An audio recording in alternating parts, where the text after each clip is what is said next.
said that. Yeah, so sorry for the lack of uploads. Hopefully we'll see when this is uploaded, but this week I'm going to try, I say this as I'm filming, to really get on top of that editing, because some I've edited and then have basically done but just haven't done the final look through and the thumbnail, etc.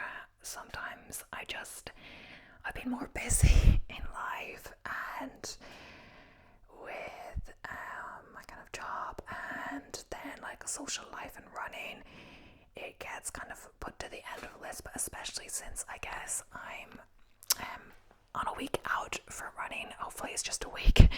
We'll see. It was kind of last week too, like a little bit, but I'm really giving my leg a proper week of rest, and then we can kind of see if I can get back to marathon training, because really I only did 1 week. I think I overloaded my leg in the first week and it just was saying, no, give me a break. So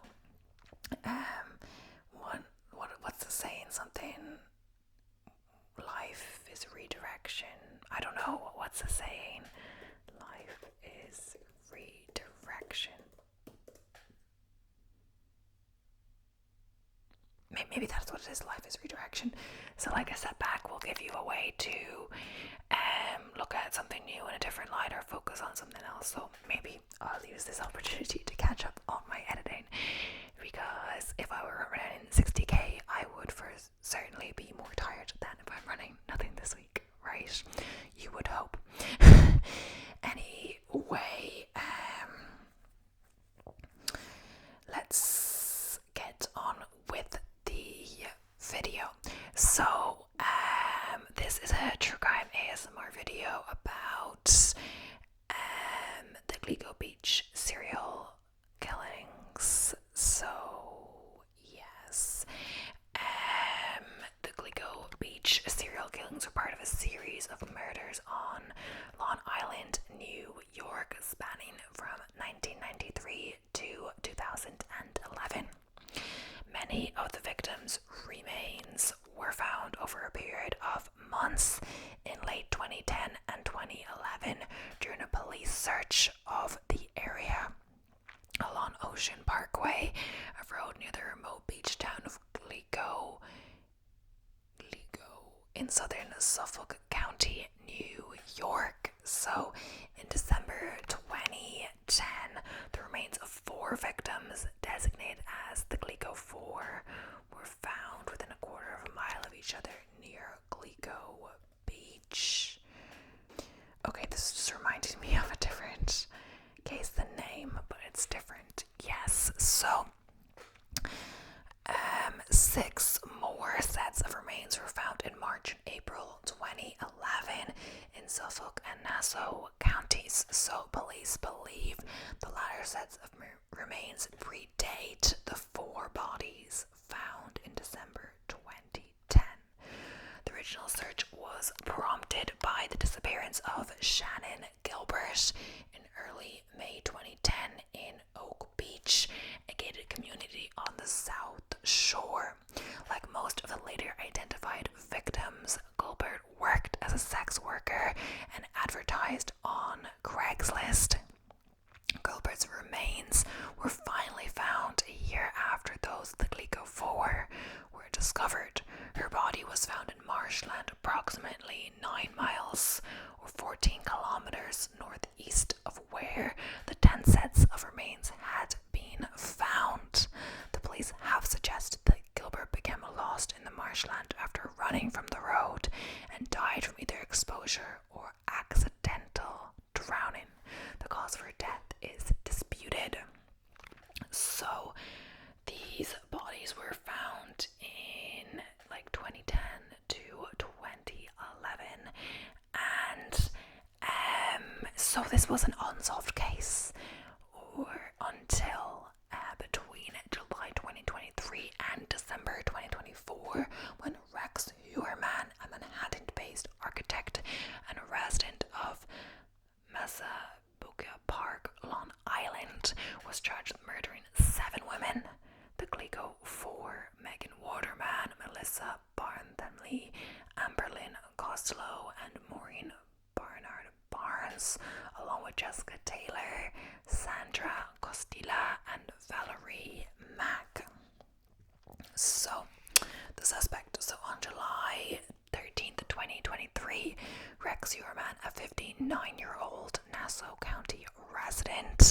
was arrested in Midtown Manhattan and subsequently charged with 3 counts of first-degree murder, as well as 3 counts of the lesser charge of second-degree murder related to the deaths of Melissa Barthélemy, Megan Waterman, and Amber Costello.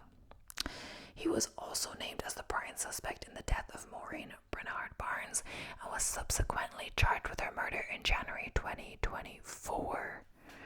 So on June 2024, Uerman was arraigned and charged with the murders of Jessica Taylor and Sandra Costilla. Costilla's murder had not previously been linked to the Gilgo Beach serial killings. With this development, the timeline of the case reached back to the early 1990s, much further than previously thought by police. In December 2024, Uerman was indicted for the 2000 murder of Valerie Mack. Uerman has pleaded not guilty on all counts.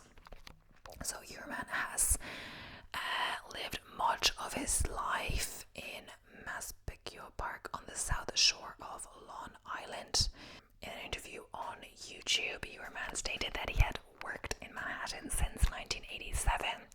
Uerman lived with his wife Asa Elrup and their 2 children, Christopher Sheridan, Elrup's son from a previous relationship, and their daughter, Victoria Uerman. Victoria Uerman worked at his father's architectural firm, RH Consultants and Associates. Authorities began to seriously consider Uerman as a suspect in March 2022 after discovering that a dark green first-generation Chevrolet Avalanche vehicle registered in his name being linked to one of the killings by a witness. According to investigators, Uerman's cell phone records indicated that he had been in contact with 3 of the 4 victims, and the email account linked to him had been used to conduct online searches of the investigation progress. Court records also indicated that he had searched the internet for sadistic materials, child pornography, and images of the victims and their relatives. Mitochondrial DNA, mtDNA testing indicate a potential match between a sample of Uerman's DNA gleaned from pizza crust he had discarded and mtDNA isolated from hair found on burlap in which one of the victims was wrapped. A potential match to Uerman's wife was also found when comparing hair found on or near 3 of the victims to samples taken from bottles found in the trash outside the Uerman residence. Investigators have stated that Uerman's wife and children were out of state each time the killings are believed to have occurred. So the victims, Sandra Costilla was a 28-year-old woman from Trinidad and Tobago who was killed on November 19th or 20th in 1993. In December 2024, 31 years after her death, Rex Uerman was charged with her murder. DNA from hairs on her body matched Uerman's, according to his indictment.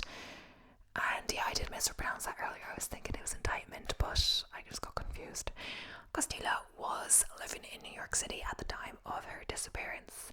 Her body was found in November 1993 by hunters in a wooded area in North Sea, Long Island, approximately 60 miles or 97 kilometers northeast of Gilgo Beach. Costilla is the earliest known victim in the set of murder charges against Uerman, indicating that he allegedly began killing in the 1990s or earlier. They disposed of bodies in locations beyond the Gilgo Beach area. So, Gilgo for victims discovered in December 2010.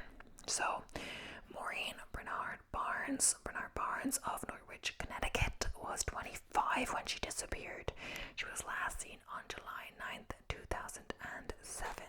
Saying that she planned to spend the day in New York City, she was never seen again. Bernard Barnes worked as a seasonal telemarketer and turned to sex work when unable to find other employment. A mother of 2, she worked as a sex worker via Craigslist to pay the mortgage on her house. She'd been out of the sex industry for 7 months but returned to the work in order to pay her bills after receiving an eviction notice. Her body was found in December 2010. Bernard Barnes was found restrained with 3 leather belts.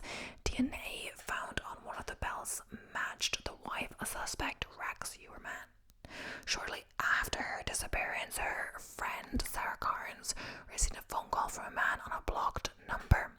The man claimed that he had just seen Bernard Barnes and that she was alive and staying at a whorehouse in Queens. He refused to identify himself and would not tell Carnes the location of the house. Carnes insisted that he call back on an identified number so the police could act on the tip. He told Carnes he would call back and give her the address, but he never called again. Carnes said the man had no discernible regional accent. At the time of her disappearance, Bernard Barnes was working from Super 8 motel in Manhattan. On the night of July 9th, 2007, she called a friend in Connecticut and told her that she was planning to meet a client outside of the motel. Like many of the victims, Bernard Barnes was very petite at 4 feet 11 inches, 1.5 meters tall, and 105 pounds, 48 kilos. So Melissa Barthelemy, 24, of Erie County, New York, went missing on July 12th, 2009. She had been living in the Bronx in New York and working as a sex worker through Craigslist. Barthelemy was known to use the alias Chloe. On the night she went missing, she met with a client, deposited $900 in her bank account, and attempted to call an old boyfriend, but did not get through. Beginning 1 week later and lasting for 5 weeks, her 15-year-old sister received a series of vulgar, mocking, and insulting calls from a man who may have been the killer using Melissa Barthelmy's cell phone. The caller asked the girl was a whore like her sister. The calls became increasingly disturbing and eventually culminated in the caller telling Amanda that her sister was dead and that he was going to watch her rot. Police traced some of the calls to Madison Square Garden, Midtown Manhattan, and Massapequa, but were unable to determine who was making them. Barthelmy's mother noted that there were lots of calls to Manorville from her daughter's phone around the time of her disappearance. Barthelmy was 4 feet 10 inches, 1.47 meters tall, and 95 pounds, 43 kilos. Her remains were the first to be found in the search for Shannan Gilbert. So, Megan Waterman, 22, of Scarborough, Maine, went missing on June 6, 2010, after placing advertisements on Craigslist as an escort. The previous day, she had told her boyfriend that she was going out and would call him later. At the time of her disappearance, she was staying at a motel in Gilgo, New York, 15 miles or 24 kilometers northeast of Gilgo Beach. Waterman was reported missing by family members on June 8th, 2010. After uncharacteristically failing to check in on her 3-year-old daughter, whom she left in their care, her body was recovered in December 2010. Waterman was a victim of sex trafficking. Her boyfriend was arrested on sex trafficking charges on April 11th, 2012. He's not thought to be connected to her disappearance or death. Amber Lynn Costello. So, Costello, 27, of West Babylon, New York, a small town near Gilgo Beach, went missing on September 2nd, 2010, after going to meet with a stranger who had called her several times and offered $2,500 for her services. At the time of her disappearance, Costello's family believed that she was in a residential drug rehabilitation center. They did not immediately report her as missing when she stopped responding to messages and phone calls. Costello's roommate gave police a description of the unknown client and the first-generation Chevrolet Avalanche he was driving. More than a decade later, these facts prompted the investigation into Rex Uerman as a possible suspect. Born in Charlotte and raised in Wilmington, North Carolina, Costello was living in West Babylon with several other heroin addicts when she disappeared.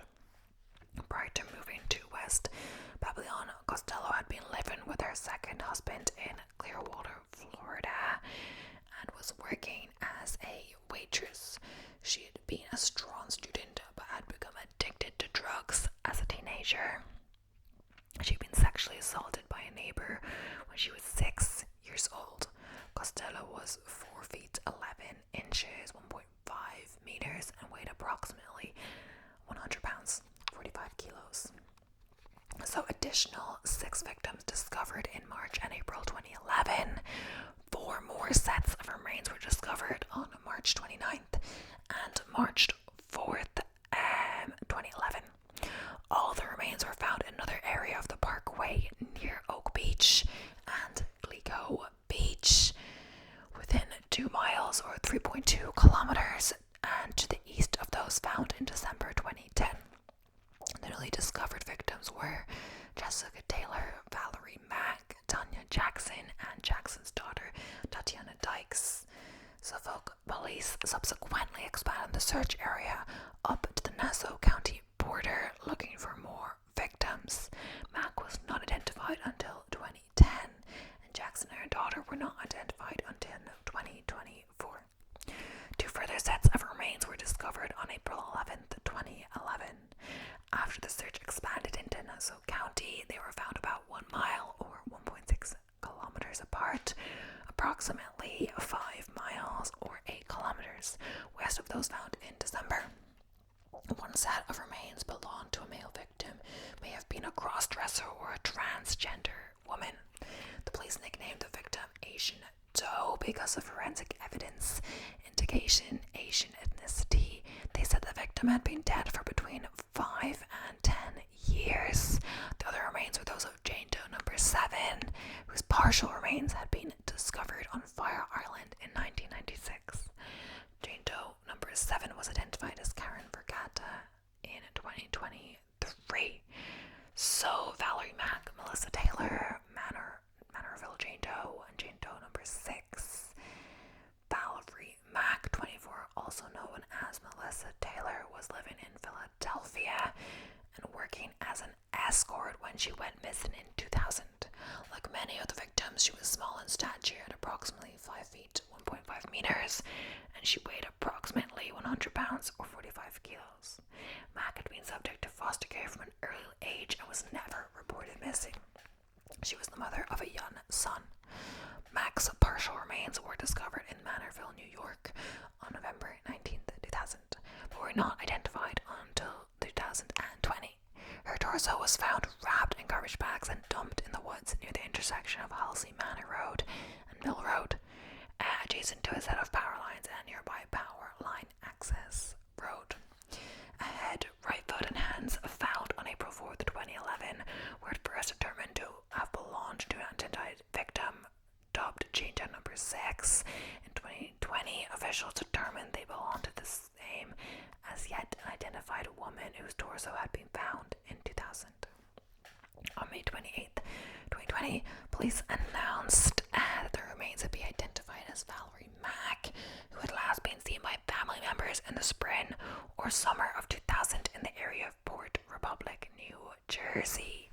The dismembered remains of Valerie Mack and Jessica Taylor were disposed of in a similar manner, the same part of Manorville, suggesting a link. While Mack sometimes used the alias Melissa Taylor, Mack and Jessica were unrelated.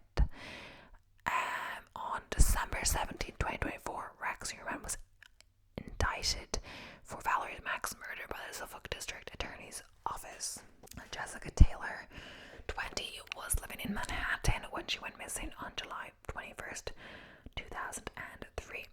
On July 26, 2003, her torso was discovered 45 miles or 72 kilometers east of Gilgo Beach in Manorville, New York. It was identified by DNA analysis later that year. Taylor's torso was found atop a pile of scrap wood at the end of a paved access road off Hazley Manor Road, just north of where it crosses the Long Island Expressway. Plastic sheeting was found underneath the torso, and a tattoo on her body had been mutilated with a sharp instrument. Further remains found on March 29th, 2011 were matched to Taylor, including her skull, hands, and forearm. Taylor worked in Washington, D.C. and Manhattan as a sex worker. She was last seen working around the Port Authority bus terminal in Manhattan between July 18th and 22nd, 2003. Karen Vergata, a 34-year-old woman from Manhattan, is believed to have been working as a sex worker when she disappeared in 1996. Vergata was last seen February 14th, 1996 and was never reported missing. Unidentified for 27 years, Vergata was variously known as Jane Doe number 7 and Fire Island Jane Doe until she was identified through genetic genealogy in 2003. Vergata's severed legs were found in a garbage bag on Fire Island on April 20th, 1996. 15 years later, on April 11th, 2011, her skull and several of her teeth were recovered at Gilgo Beach, the second set of remains to be discovered in Nassau County that day.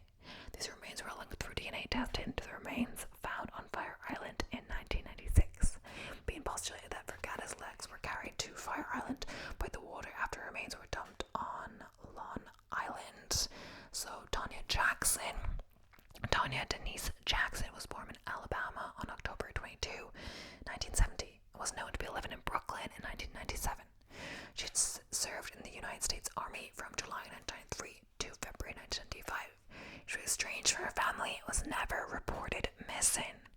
On June 28, 1997, Jackson's dismembered torso was found at Hempstead Lake State Park in the town of Lakeview, New York. Her torso was found in a green plastic Rubbermaid container, which was dumped next to a road along the west side of the lake. Investigators reported the victim had a tattoo on her left breast of a heart-shaped peach with a bite out of it and 2 drips falling from its core, which led to the nickname Peaches. On April 11th, 2011, police in Nassau County discovered dismembered skeletal human remains inside a plastic bag near Jones Beach State Park. The victim was dubbed Jane Doe number 3. In December 2016, Peaches and Jane Doe number 3 were positively identified through DNA testing as being the same person. DNA analysis also identified Peaches as the mother of baby Doe. She was found wearing gold jewelry similar to that of her daughter. On April 23, 2025, Nassau County Police announced they identified Peaches as Tanya Denise Jackson and her daughter as Tatiana Mary Dykes. Police did not identify whether they believed the deaths were linked to the Rex Heuermann investigation. Tatiana Dykes, or Baby Doe. Tatiana Mary Dykes was born in Texas on March 17th, 1995. Her skeletal remains were found on April 4th, 2011, about 250 feet or 76 meters away from the partial remains of Valerie Mack. The remains were said to belong to a female toddler between 16 and 24 months of age, or by another account, 1 to 4 years of age. Her body was wrapped in a blanket and showed no visible signs of trauma. DNA tests determined that the child's mother was Jane Doe number 3, whose body was found 10 miles or 16 kilometers west near Jones Beach State Park. She was wearing gold earrings and a gold necklace. So, on April 23rd, 2025, Nassau County Police announced they had identified Baby Doe as 2-year-old Tatiana Mary Dykes and her mother as Tanya Denise Jackson. They stated that Tatiana's father had been identified and was cooperative with the investigation. Asian Doe, so the body of a young Asian person who had died from blunt force trauma, was also discovered on April 4th, 2011 at Gilgo Beach, very close to where the first 4 sets of remains had been discovered in December 2010. The victim was biologically male and was found wearing woman's clothing, indicating that they may have been a trans woman. The victim was between 17 and 23 years of age, between 5 feet 3 inches and 5 feet 9 inches in height, missing 4 teeth, and may have had musculoskeletal disorder which could affect gait. And they were likely ethnic historically Han Chinese. The victim had been dead between 5 and 10 years. Male presenting composite sketch of the victim was released by police in September 2011. A female presenting rendering was released in September 2024. Police investigations saw disappearance of Shannan Gilbert on May 1st, 2010. Shannan Gilbert, who was 24 years old, was working as an escort at a client's residence in the gated community in Oak Beach on Jones's Beach Island in Suffolk County. At 4:51 a.m., Gilbert called 911, telling the dispatcher that there was someone after her, that they were trying to kill her. She was last seen a short time later banging on the front door of a nearby residence and screaming for help before running off into the night. In December 2011, 19 months after her disappearance, Gilbert's remains were located in a marsh between Oak Beach and Ocean Parkway, about half a mile from where she had last been seen. The cause of her death is contested. In May 2012, Suffolk County medical examiners ruled that Gilbert had accidentally drowned after entering the marsh. The official autopsy report states that her cause of death as undetermined. Gilbert's now deceased mother, Mary Gilbert, advocated for the theory that her daughter had been murdered by a serial killer and blamed police inaction for the failure to identify her daughter's murderer. So, bodies discovered a month after the disappearance of Shannan Gilbert. The Suffolk County Police Department Missing Persons Bureau asked Officer John Malia to search for Gilbert with his trained Cadaver dog, a German Shepherd named Blue. Over the course of summer 2010, Malia unsuccessfully searched the gated beach community where Gilbert had last been seen. Malia made a new attempt at a search on December 11th, 2010, staying close to the shoulder of the parkway. The officer based his choice of search area on FBI data, indicating that dump bodies are frequently found close to roadways. Despite thick vegetation and a light layer of snow, Malia's Cadaver dog alerted to a scent which the pair tracked to a skeleton wrapped into disintegrating burlap. The remains were later identified as Melissa Bartholomew. Police discovered 3 additional bodies while searching the scene for further evidence. The bodies of the 4 victims, Maureen Brenner Barnes, Melissa Bartholomew, Megan Waterman, and Amber Costello, were found approximately 500 feet or 150 meters from each other. In March 2011, partial remains of Jessica Taylor were found along Ocean Parkway. 8 years earlier, in 2003, other parts of Taylor's remains can be found in Manorville, a town in Suffolk County. The next month, in April 2011, police discovered 3 additional sets of remains. Tatiana Dykes, an identified person of Asian descent, and Valerie Mack, partial remains of whom, like those of Jessica Taylor, been found in Manorville years earlier in November 2000. 2 more bodies were found in Nassau County. Karen Vergata, whose partial remains had previously been found on Fire Island in 1996, and Tanya Jackson, who was the mother of Tatiana Dykes. So, FBI involvement. On December 10th, 2015, Suffolk County Police Commissioner Tim Sini announced that the FBI had officially joined the investigation. The announcement came one day after former police chief James Burke was indicted for civil rights violations and conspiracy. Burke, who resigned from the department in October 2015, was reported to have blocked FBI involvement in the Gilgo Beach cases for years. The FBI had previously assisted in the search for victims but had never officially been a part of the investigation. In November 2016, Burke was sentenced to 46 months in federal prison for assault and conspiracy. There was considerable other interagency friction and failures to cooperate in law enforcement that hindered the investigation over the years. Investigation into Shannan Gilbert's death. Due to the controversy about Gilbert's death in September 2014, a forensic pathologist, Michael Baden, agreed to conduct an independent autopsy of Gilbert's remains in hopes of determining a clear cause of death.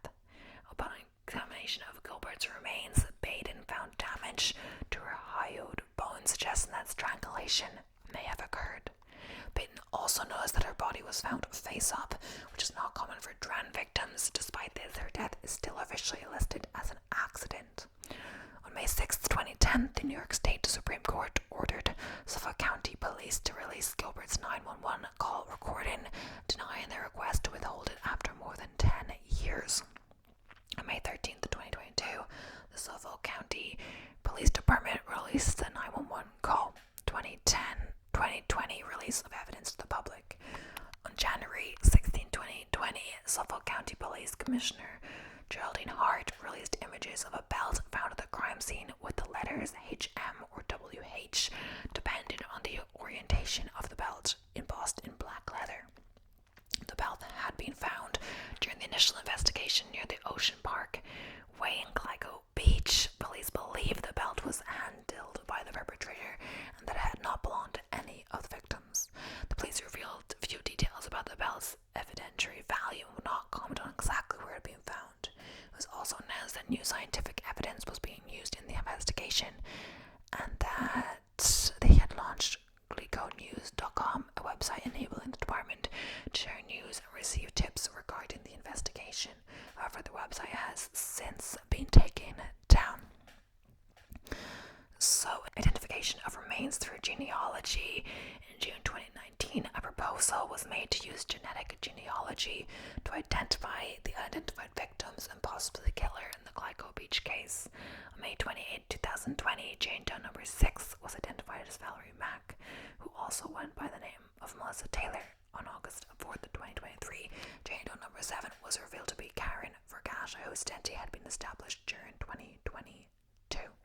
So, person of interest. On September 12, 2017, Suffolk County Prosecutor Robert Biancavilla said that John Bitrolf, a Suffolk County resident convicted of murdering 2 sex workers and suspected in the murder of a third, may have committed some of the Gilgo Beach murders. Biancavilla said that Bitrolf was likely responsible for the deaths of other women and that there were similarities between the Gilgo Beach crime scenes and Bitrolf's known murders, for which he was convicted in May 2017 and sentenced in September. Bitrolf was arrested in 2014 after his DNA was found on the bodies of 2 murder victims, Rita Tancredi and Colleen McNamee, whose bodies were found in 1993 and 1994 respectively. The match had been made through DNA submitted by his brother, who was convicted in 2013 on an unrelated case. Bitrolf was convicted in May 2017 of these murders, and September sentenced to consecutive terms of 25 years for each murder. The Suffolk County Police did not comment on the prosecutor's statement due to the active homicide of the Gilgo Beach murders. Bitrolf's attorney rejected the prosecutor's assertion. Bitrolf lived in Manorville, where the torsos of Gilgo Beach victims, Jessica Taylor and Valerie Mack, were recovered. The adult daughter of Rita Tancredi was also the best friend of Melissa Barthamley, one of the Gilgo Beach victims. Suspect indicted between July 2023 and December 2024, architect Rex Huron was indicted in relation to the murders of Amberlynn Costello, Megan Waterman, Melissa Barthamley, Maureen Bernard Barnes, Sandra Costilla, Jessica Taylor, and Valerie Mack. Profile of killer. According to a 2011 The New York Times article, the perpetrator was most likely a white male in his mid-20s to mid-40s, was very familiar with the south shore of Long Island, and axed to burlap sacks used to hold the bodies for disposal. Investigators have held various theories on whether there may be more than one killer. So yes, that is the end of today's video. So sad as per usual, and another that so many women were killed for no reason. Like, why do people commit these kinds of crimes? We'll never know for sure, but it's so very sad, of course. But yes, thank you so much for watching. I hope you enjoyed. I'll see you